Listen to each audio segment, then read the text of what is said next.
किसी जमाने में जब ज़रई समाज था, गांव के लोग मिलजुल कर एक एक बर्तन जोड़ के कपड़ा लीड़ा मिला के एक लड़की ब्याह देते थे।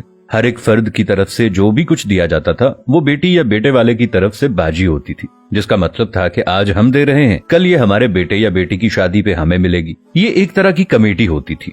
इसके बावजूद कि शादी बाकायदा मनसूबाबंदी के साथ की जाती है, शादी का खाना देना या मेहमानों को दावत खिलाना भी एक समझ में आने वाली बात है। दूसरी तरफ मर्ग है जो कभी पूछ के नहीं आती। आने वाले मेहमानों की तादाद भी मुतय्यन नहीं होती, दिन भी मखसूस नहीं होते। बाज़ औक़ात तो 40-40 दिन तक सोग चलता है और खाने में हम बकरों और मुर्गों का मुतालबा करते हैं। लेकिन सवाल है कि क्या हम पैदा ही खाने के लिए हुए हैं? क्या हम मर्ग पे भी खाने के लिए जाते हैं? इसे तो एक तरफ रखिए, और कहते हैं ना कि दुख अपना अगर हमको बताना नहीं आता, तुमको भी तो अंदाजा लगाना नहीं आता। कुछ ख़वातीन किसी फातगी वाले घर भी जाएं तो वापस आकर इस तरह तबसरे कर रही होती हैं कि बेटी ने तो नया सूट पहना हुआ था, उसे तो दुख ही नहीं था। बहू तो ऐसे हंस हंस कर बातें कर रही थी जैसे उसकी देरीना ख्वाहिश पूरी हो गई हो। कोई ज्यादा रो रहा हो तो एतराज, कोई सब्र करके बैठा हो तो मसला, घर साफ हो तब तबसरा, साफ ना हो तब तनकीद। भाई तुम्हें किसने हक दिया है दूसरों को जज करने का? किसी का जूता पहनकर जब तक खुद नहीं चलते तब तक उसके चलने पर एतराज न करें।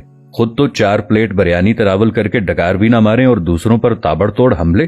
खुदारा रहम करें, कम अज कम सोग में शामिल नहीं हो सकती तो बिला वजह उनकी इज्जत भी ना उछालें। ये वक्त सब पर हर घर में आता है और आना है।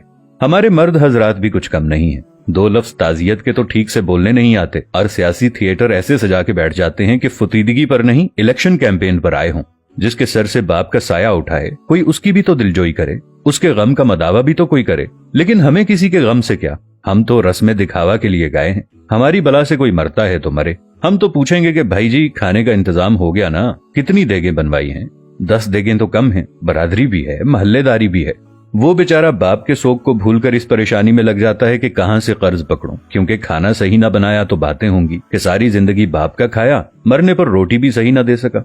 हमें सोचना होगा कि कौन लोग हैं हम। मुसलमान तो दूर, क्या हम इंसान भी हैं? आखिर अशरफुल मखलूकात का ताज पहनकर हैवानियत की सारी हदें उबूर कर जाना कहाँ की इंसानियत है?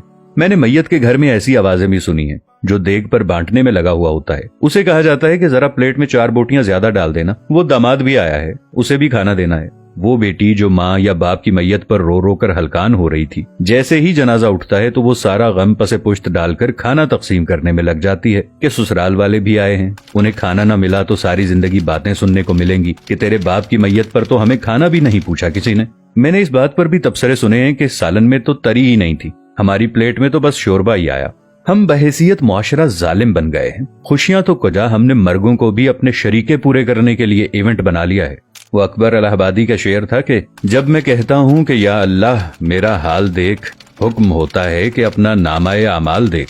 कुछ सवाल आपके ज़मीर के दरवाजे पर छोड़ रहा हूँ। क्या हम फुतीदगी के खाने का बाइकआउट नहीं कर सकते? क्या हम भूख लगने पर बाजार से खाना नहीं खा सकते या अपने घर पर जाकर नहीं खा सकते? क्या हम घर में ऐसा उसूल नहीं बना सकते कि खानदान में कोई किसी की फुतीदगी पर नहीं खाएगा? सोचिएगा जरूर। अब ये बात हम पर है कि इस बात को फैलाते हैं या महज ये वीडियो देखकर आगे गुजर जाते हैं। बात मुनासिब लगे तो एक लम्हा ज़ाय किए बगैर शेयर जरूर कर दीजिएगा ताकि इस्लाह का ये सिलसिला जारी और सारी रहे। जज़ाकल्लाह। मिलेंगे नई वीडियो के साथ, तब तक के लिए अल्लाह निगहबान।